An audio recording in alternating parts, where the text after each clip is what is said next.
Hello, my dear student. Once one of my student asked me, I want to learn English.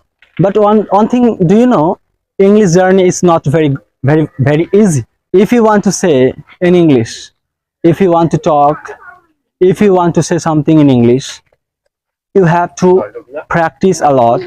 If you do not practice, you cannot learn. First of all, I want to say something about for learning spoken purpose.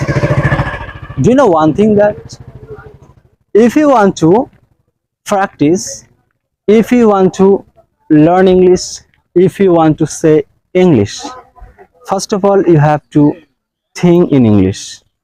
Without thinking, you cannot say anything in English. Hello, my dear student. Once one of my student asked me, I want to learn English.